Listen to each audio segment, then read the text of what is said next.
विनोद जी, लेकिन इसमें अगर आप 2007 का अगर करण थापर का वो इंटरव्यू देखें, जिसमें 3 मिनट के इंटरव्यू के बाद अचानक वो खड़े हो जाते हैं और बाद में जो प्रशांत किशोर उनके एडवाइजर बनते हैं, वो उस क्लिप को बार बार उनके सामने प्ले करते हैं और प्ले करके उनको समझाने की कोशिश करते हैं। देखिए, ये जिस तरीके से आपने मीडिया को हैंडल किया, ये डिजास्टर है।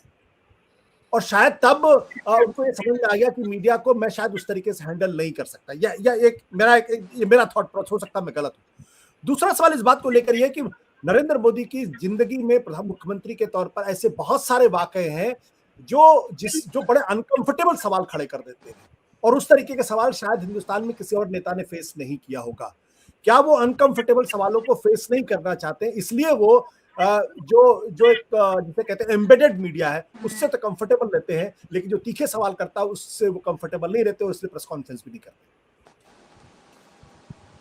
देखिए, आप कहते हैं कि प्रधानमंत्री प्रेस कॉन्फ्रेंस नहीं करते, प्रधानमंत्री मुलाकात नहीं करते उन लोगों से जो उनके क्रिटिक्स हैं, जो लोग जिनको वो समझते हैं कि ऑफ द रिकॉर्ड बात कर सकते हैं, उनको मिल लेते हैं। और छोटे ग्रुप्स में, जैसे कि नीरजा ने बोला, वो उनको मिले। मेरे को आज तक कभी किसी छोटे या बड़े ग्रुप में प्रधानमंत्री से मुलाकात नहीं हुई। हाँ, जब वो मुख्यमंत्री थे गुजरात के और 2002 के दंगे चल रहे थे और दंगे चरम सीमा पे थे, उस वक्त मैंने उनका इंटरव्यू उनके कार्यालय में उनके साथ किया था।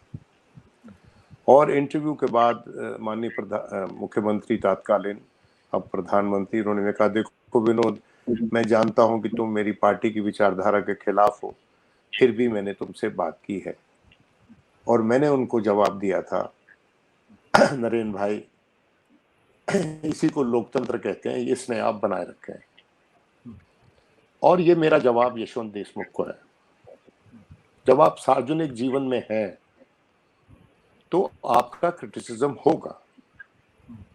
जब इतना बड़ा हादसा, इंसानी हादसा, आपके तत्वावधान में, ऑन योर वॉच, और यूएस चीफ मिनिस्टर, और मैं इस बात को मानने को तैयार हूं कि उस वक्त तत्कालीन मुख्यमंत्री पूरी तरह से वहां के तंत्र उनके कंट्रोल में नहीं था, जो बाद में हुआ।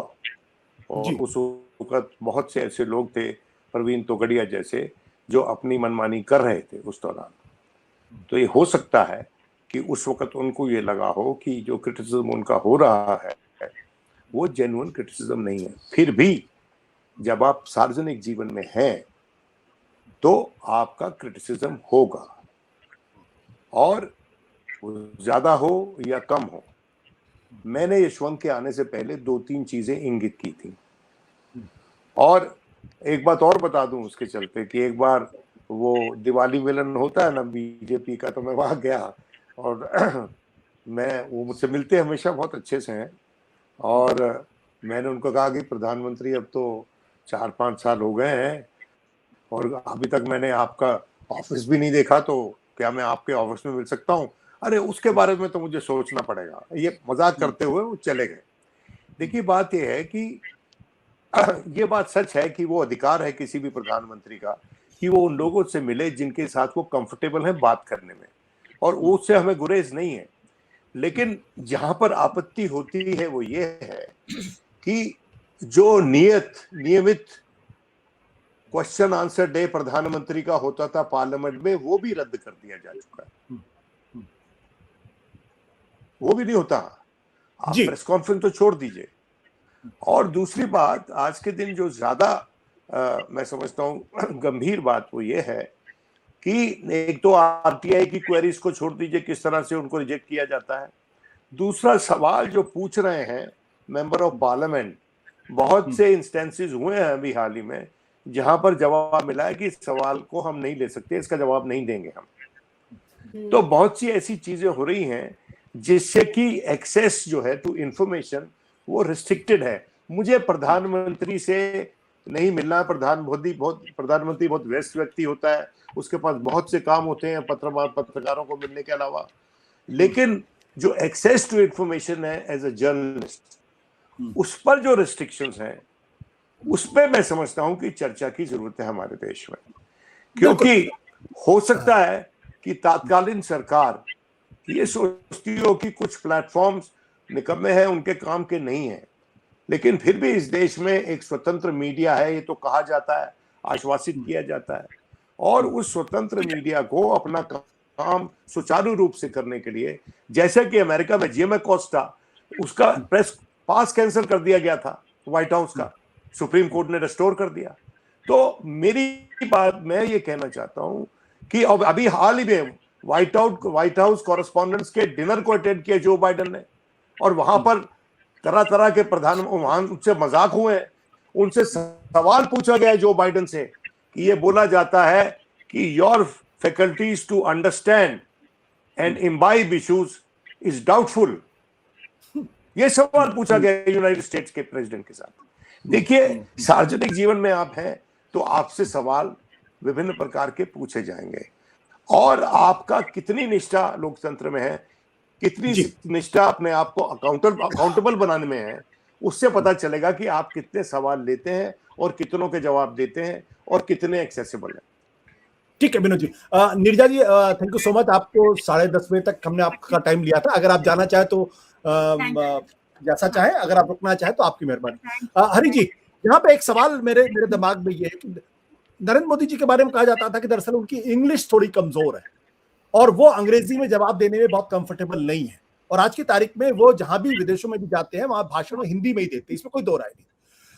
सवाल है कि क्या ये एक कारण हो सकता है, क्योंकि जिस तरीके का बैड प्रेस की बात की जाती है, जितना बैड प्रेस मनमोहन सिंह को 2011 के बाद मिला, और आपको वो फेमस याद होगा जो गेट टुगेदर था प्रेस में, जहां पर उन्होंने कहा था कि हिस्ट्री विल जज be more honest to be, इस संदर्भ में कहा था, और उस पत्रकार के सवालों के जवाब दिए थे जो सुबह से शाम तक मनमोहन सिंह को सिर्फ और सिर्फ तीखी आलोचना करते थे। उसके जवाब उन्होंने कहा था, history will be more kind to me than you and it will जज मी मोर फेयरली। क्या ये अंग्रेजी को लेकर जो हिचक है वो एक कारण है? नहीं, अंग्रेजी मसला बिल्कुल भी नहीं है यहाँ पर। यहाँ पर मसला ये है कि जो प्रेस की बारे में आप बात कर रहे हैं, उस प्रेस के बारे में आपकी सोच क्या है, आप उसको कितनी इंपॉर्टेंस देते हैं, आपके जहन में उसकी इज्जत कितनी है, आपके जहन में ये क्या बात है कि भाई ये जो पिलर है डेमोक्रेसी का, इसकी कितनी इंपॉर्टेंस है। मैं आपको एक बहुत छोटा सा एपिसोड बताता हूँ। विनोद जी ने भी बताया कि दंगों के बाद उन्होंने इंटरव्यू लिया था, हम लोग भी इंटरव्यू लेने गए थे, जून, जहां तक मेरा ख्याल है जून 2002 की बात है, हम लोगों ने इंटरव्यू लिया था फरवरी में। आई डिड इट इन फरवरी। मैं फरवरी में कर लिया था मैंने। आपने फरवरी में किया था, हम लोगों ने जून में किया था, जब ये दंगे के 2-3-4 महीने हो चुके थे, और उस टाइम में वो काफी लोगों को इंटरव्यू दे रहे थे। हमसे पहले उन्होंने बीबीसी को इंटरव्यू दिया, तो उसके बाद में हमारा नंबर था। आफ्टरनून की बात है, उनके ऑफिस की बात है। एक स्टेज पे हमने सवाल ये पूछा कि मोदी साहब, आप स्टेट के चीफ मिनिस्टर हैं, कहीं ना कहीं लैंड ऑर्डर स्टेट की जिम्मेदारी, आपकी जिम्मेदारी बनती है, क्या कोई चीज आपके दिमाग में ऐसी आती है, क्या कोई रिग्रेट आपको है कि अगर मैंने ये किया होता तो इतना लॉस ऑफ लाइफ ना होता, अगर मैंने ये स्टेप ले लिया होता तो ऐसा ना होता? क्या कोई ऐसा रिग्रेट आपके दिमाग में है कि जो आपको लगता है कि आपने किया होता तो इतना बड़ा दंगा ना होता? मोदी साहब ने उसका जवाब दिया था कि मुझे एक रिग्रेट है कि मैं मीडिया को कंट्रोल नहीं कर सका, अगर मैंने मीडिया को कंट्रोल कर लिया होता तो ये दंगा उतना नहीं फैलता।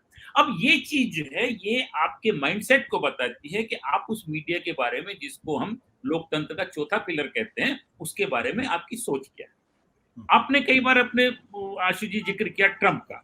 ट्रंप साहब हमेशा अपनी प्रेस कॉन्फ्रेंस, पता नहीं एंडलेस नंबर ऑफ टाइम्स उन्होंने कहा होगा न्यूयॉर्क टाइम्स के बारे में कि New York times is a failed newspaper. ये उनका बड़ा फेवरेट जुमला होता है। फेक न्यूज वो शायद बीबीसी का किसी और को कहते थे, न्यूयॉर्क टाइम्स को कहते थे फेल्ड न्यूज़पेपर, ठीक है ना। उसके बावजूद भी कहीं ना कहीं उनके दिल में तमन्ना रहती थी कि न्यूयॉर्क टाइम्स एक बड़ा प्लेटफॉर्म है, मेरे बारे में अच्छा लिखे। उनकी स्प्लिट पर्सनैलिटी थी, उसको फेल्ड न्यूज़पेपर भी कहते थे और उसको इंटरव्यू भी देते थे और उनसे ये उम्मीद भी करते थे कि उनके बारे में अच्छा लिखे, ठीक है ना। तो इसमें जो, जहां तक मुझे लगता है, अब आप एक बात बताइए, आपके यहाँ पे राइट टू इंफॉर्मेशन का एक कमीशन है, आपने उसके लॉज में चेंज करके राइट टू इंफॉर्मेशन के जो कमिश्नर हैं उनका जो टेन्यूर है during the pleasure of the government कर दिया। पहले उनका एक फिक्स टेन्यूर था, गवर्नमेंट को उसमें इंटरफेरेंस नहीं था, है ना। इस गवर्नमेंट ने उसको चेंज करके, मेरा कहने का मतलब ये, अभी विनोद जी ने एग्जांपल दिया था नेशनल स्टैटिस्टिकल कमीशन का, जितने भी ऐसे प्लेटफॉर्म हैं जो आपको फ्रीली इंफॉर्मेशन दे सकते हैं, उनको कहीं ना कहीं आपको उनको फ्रीडम को रेस्ट्रिक्ट करने की कोशिश इस देश में हो रही है, ठीक है ना। यही कारण मुझे लगता है, एक जो यशवंत जी एक बात कह रहे हैं उनकी बात से मैं सहमत हूं कि आज की डेट में इतने सारे प्लेटफॉर्म आपके साथ में अवेलेबल हैं, ट्विटर है, फेसबुक है, इंस्टाग्राम है, आपका मन की बात करते हैं, आप दिन में 4 बार आप जो इधर उधर इवेंट करते हैं, सारे के सारे नेशनली टेलीवाइज्ड होते हैं। तो प्रधानमंत्री प्रेस कॉन्फ्रेंस ना करने के बावजूद भी इतने विजिबल रहते हैं, उनकी ओवर विजिबिलिटी रहती है रोजाना अखबारों में, ट्विटर पे, इधर उधर, तो उनको कुछ जरूरत महसूस नहीं होती है। लेकिन कहीं ना कहीं मतलब ये उनके माइंडसेट का सवाल है, ये इंग्लिश का सवाल नहीं है, हिंदी का सवाल नहीं है, ये उनके माइंडसेट का सवाल है कि आप उस प्लेटफॉर्म को किस देते हैं।